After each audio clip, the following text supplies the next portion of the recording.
Hello मेरे प्यारे प्यारे व्यूअर। तो कहिए कैसे हैं आप। आपकी कहानी वाली दीदी आप लोगों के लिए फिर से एक नई कहानी लेकर हाजिर है। अगर आप लोगों ने मेरे चैनल को सब्सक्राइब नहीं किया है तो प्लीज़ सब्सक्राइब कर लें, जिससे आपको नई नई कहानियाँ सुनने को मिलती रहें।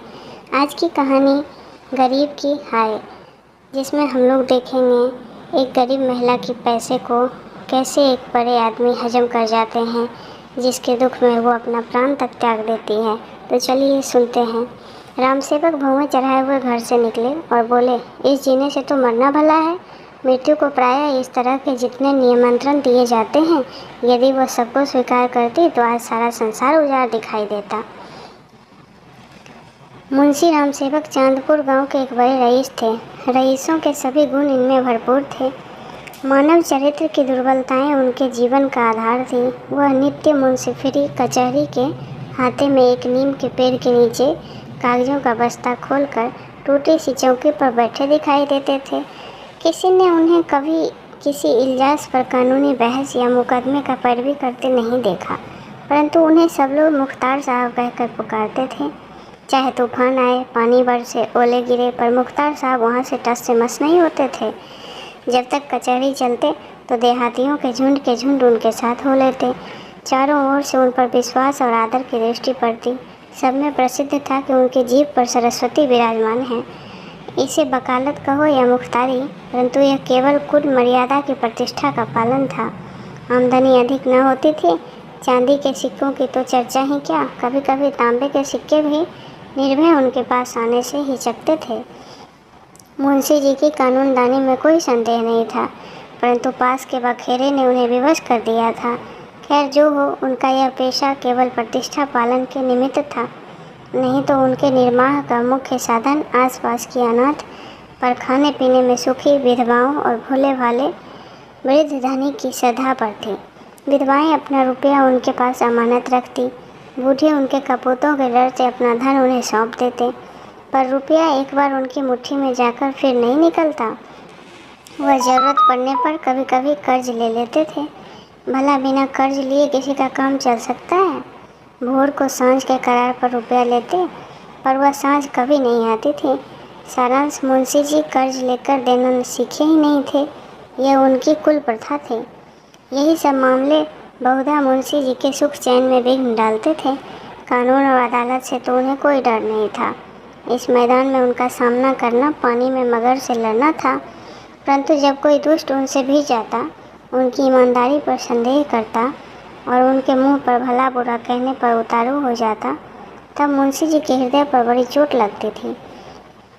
इस प्रकार की दुर्घटनाएं प्रातः होती रहती थी। हर जगह ऐसे ओछे लोग रहते हैं जिन्हें दूसरों को नीचा दिखाने में ही आनंद आता है। ऐसे लोग का सहारा पाकर कभी कभी छोटे आदमी मुंशी जी के मुँह लग जाते थे। नहीं तो एक कुंजरिन की इतनी मजाल नहीं थी कि आंगन में आकर उन्हें बुला भरा कहे। मुंशी जी उनके पुराने ग्राहक थे। बरसों तक उसने साग भाजी ली थी।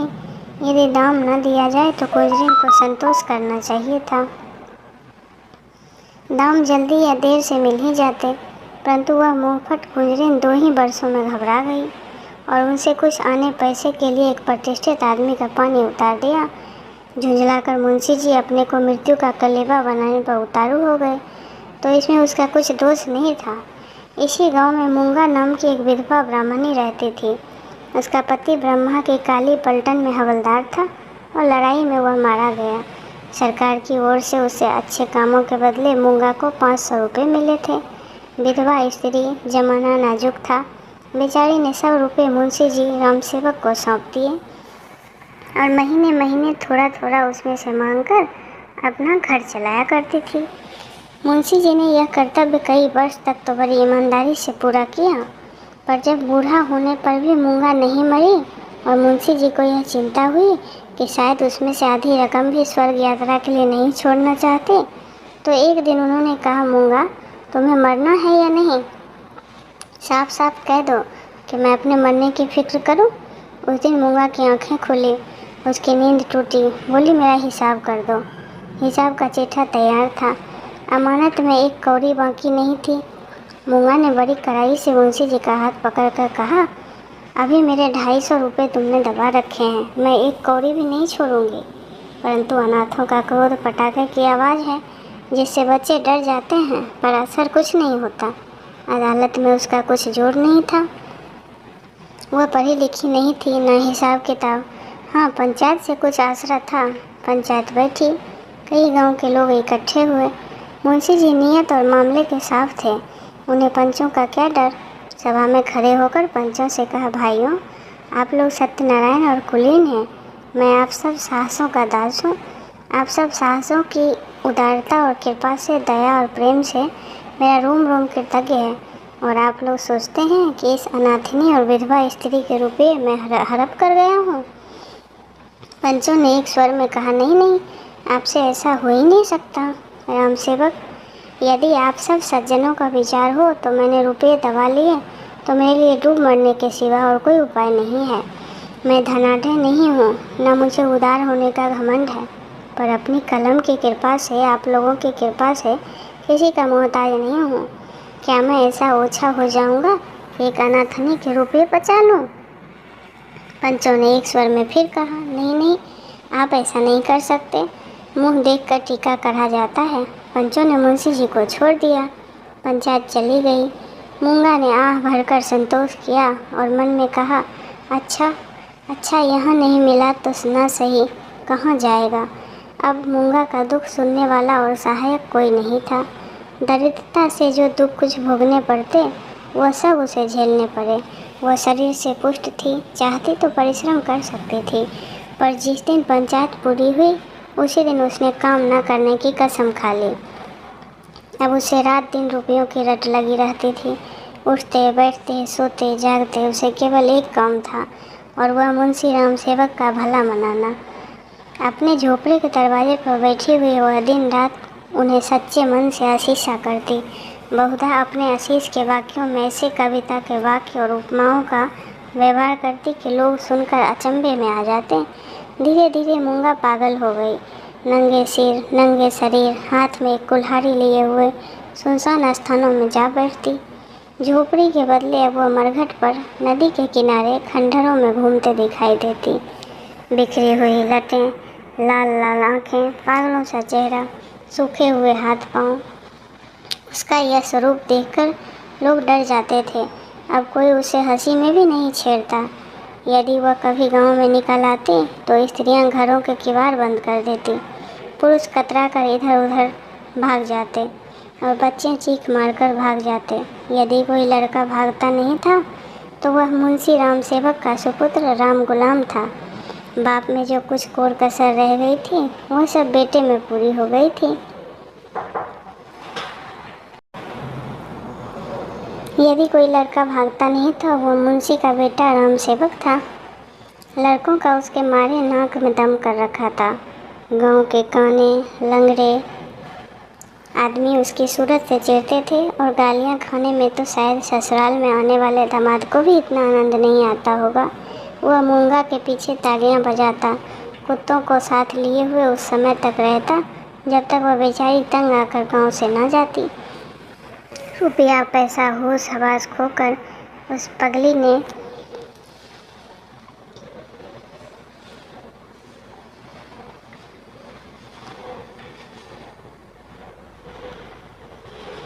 अकेली बैठी अपने आप घंटों बात करती,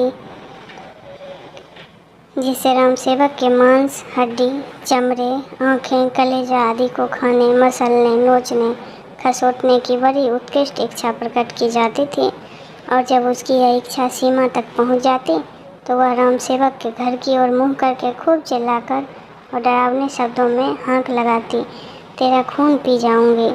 प्रायः रात के सन्नाटे में यह गरजती हुई आवाज़ सुनकर स्त्रियाँ चौंक जाती थी, परंतु इस आवाज़ से भयानक उसका ठठाकर हंसना था। मुंशी जी के लहू पीने की कल्पित खुशी में वह जोर से हंसा करती थी। इस ठठाने से ऐसी आसुरिक उदंडता, ऐसी पाशविक उग्रता टपकती थी कि रात को सुनकर लोगों का खून ठंडा हो जाता था। मालूम होता मानो सैकड़ों उल्लू एक साथ हंस रहे हों। मुंशी राम सेवक बड़े हौसले और कलेजे के आदमी थे। न उन्हें दीवानी का डर था न फौजदारी का, परंतु मूंगा के इस डरावने शब्दों को सुनकर वह भी सहम जाता। हमें मनुष्य के न्याय से न डर हो, लेकिन भगवान का न्याय प्रत्येक मनुष्य के मन में कभी न कभी ऐसी भावना उत्पन्न कर देता है। उनसे अधिक उनकी स्त्री के मन में डर था। उनकी स्त्री बड़ी ही चतुर थी। वह उनको इन सब बातों में प्रायः सलाह दिया करती थी। उन लोगों की भूल थी जो लोग कहते थे कि मुंशी जी की जीभ पर सरस्वती विराजती है। वह गुण तो उनकी स्त्री को प्राप्त था। बोलने में वह उतनी ही तेज थी जितना मुंशी जी लिखने में थे, और यह दोनों स्त्री पुरुष प्रायः अपनी अवस्था दशा में सलाह करते कि अब क्या करना चाहिए। आधी रात का समय था। मुंशी जी नित्य नियम के अनुसार अपनी चिंता दूर करने के लिए शराब के 2 घूंट पीकर सो गए। एकाएक मूंगा ने उनके दरवाजे पर आकर जोर से हाँक लगाई, तेरा लहू पी जाऊंगी, और खूब खिलखिलाकर हंसने लगे। मुंशी जी यह भयानक ठहाका सुनकर चौंक पड़े। डर के मारे हाथ पैर थरथराने लगे, कलेजा धक धक करने लगा। दिल पर बहुत जोर डालकर उन्होंने दरवाज़ा खोला, जाकर नागिन को जगाया। नागिन ने झुंझलाकर कहा, क्या है, क्या कहते हो? मुंशी जी ने दबी आवाज़ से कहा, वह दरवाजे पर खड़ी है। नागिन उठकर बैठ गई। क्या कहती है? तुम्हारा सिर क्या दरवाजे पर आ गई? हाँ, आवाज़ नहीं सुनती हो? नागिन मूंगा से नहीं, परंतु उसके ध्यान से बहुत डरती थी। तो भी उसे विश्वास था कि उसके बोलने से ज़रूर नीचा दिखा सकती हूँ। संभल कर बोली, कहो तो मैं उससे 2 बातें कर लूँ। मुंशी जी ने मना कर दिया। दोनों आदमी पैर दबाए ड्योढ़ी में गए और दरवाजे से झांक कर देखा। मूंगा की धुंधली मूरत धरती पर पड़ी थी और उसकी सांस तेजी से चलती हुई सुनाई देती थी। रामसेवक के लहू की भूख में वह अपना लहू और मांस खा चुकी थी। एक बच्चा भी उसे गिरा सकता था, इतनी भी ताकत उसमें नहीं बची थी, परंतु उससे सारा गांव थर-थर कांपता था। हम जीते जी मनुष्य से नहीं लड़ सकते, पर मुर्दे से डरते हैं। रात गुजरी, दरवाज़ा बंद हुआ, पर मुंशी जी और नागिन ने बैठकर रात काटी। मूंगा भीतर नहीं घुस सकती थी, पर उसकी आवाज़ से कौन रोक सकता था। मूंगा से अधिक डरावनी उसकी आवाज़ थी। भोर को मुंशी जी बाहर निकले और मूंगा से बोले, यहाँ क्यों पड़ी है? मूंगा बोली, तेरा लहू पीऊँगी। नागिन ने बल खाकर कहा, तेरा मुंह झुलसा दूँगी। पर नागिन के विष ने मूंगा का कुछ असर नहीं किया। उसने जोर से ठहाका लगाया। नागिन खिंचाई सी हो गई, हंसी के सामने मुंह बंद हो जाता। मुंशी जी फिर बोले, यहाँ से उठ जा। नहीं उठूँगी। कब तक पड़ी रहेगी? तेरा लहू पी कर जाऊँगी। मुंशी जी की प्रखर लेखनी का यहाँ कुछ जोर नहीं चला और नागिन की आग भरी बातें यहाँ सर्द हो गई। दोनों घर में जाकर सलाह करने लगे, यह बला कैसे टलेगी? इस आपत्ति से कोई छुटकारा कैसे होगा? देवी आती है तो बकरे का खून पीकर चली जाती है, पर यह डायन मनुष्य का खून पीने आई है। वह खून जिसका अगर एक बूंद भी कलम बनाने के समय निकल पड़ती तो अठवारों और महीनों सारे कुनबे को अफसोस रहता और यह घटना गांव में घर घर फैल जाती। क्या वही लहू पीकर मूंगा का सूखा शरीर हरा हो जाएगा? गांव में यह चर्चा फैल गई। मूंगा मुंशी जी के दरवाजे पर धरना दिए बैठी है। मुंशी जी के आगमन में गांव वालों को बड़ा मज़ा आता था। देखते देखते सैकड़ों आदमियों की भीड़ लग गई। इस दरवाजे पर कभी कभी भीड़ लगी रहती थी। यह भीड़ राम गुलाम को पसंद नहीं थी, पर मूंगा उसे ऐसा क्रोध आ रहा था कि यदि उसका बस चलता तो वह कुएं में ढकेल देता। इस तरह का विचार उठते ही राम गुलाम के मन में गुदगुदी समा गई और वह बड़ी कठिनता से अपने हंसी को रोक सका। आहा, वह कुएं में गिरती तो क्या मज़े की बात होती, परंतु यह चुड़ैल यहाँ से टलती ही नहीं। क्या करूँ? तो दोस्तों, आपको ये कहानी कैसी लगी कमेंट में ज़रूर बताइएगा। तो आपकी कहानी वाली दीदी इस कहानी के अगले पार्ट को लेकर फिर से हाजिर होगी आप लोगों के सामने। दोस्तों, आप लोग हमारे चैनल को ज़रूर सब्सक्राइब कर लें। फिर से मिलती हूँ इस कहानी के अगले भाग में।